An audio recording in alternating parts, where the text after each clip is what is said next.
This is NextGen 12 in London. I'm Brian Dolby and I'm talking to Oliver Johnson, the CEO of Point Topic. Oliver, you represent one of the most well-known broadband analyst companies in the world. You've given a presentation here on the opening day, mainly about a project you've been working on with the European Commission. Yes, that's right. As part of the digital agenda, the digital scorecard is published on a regular basis.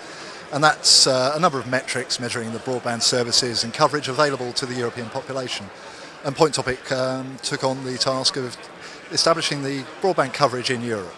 It sounds like it was quite a big task. What were the outcomes?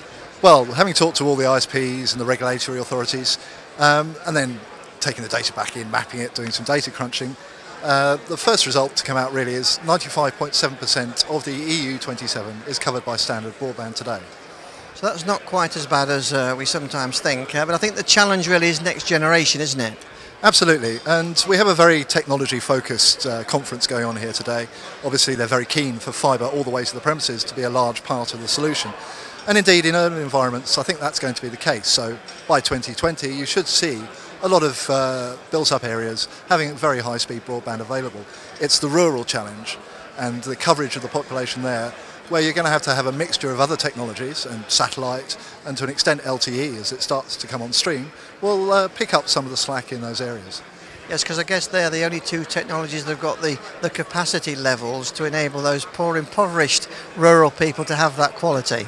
Well, absolutely, and you know the technology to reach these remoter areas, it's very expensive to get fixed line out there, and satellite and fibre together can offer a solution across the whole of Europe. I think you're quite confident that those technologies, will provide that solution. Well, today, I mean, you can get 18 megabits on a commercial basis off satellite providers. LTE is starting to offer some seriously high bandwidths. And by 2020, we fully expect the technology to develop far enough to satisfy the requirements of the digital agenda. Great, well, it's nice to have such an upbeat message, and thanks for talking to us. Pleasure as always.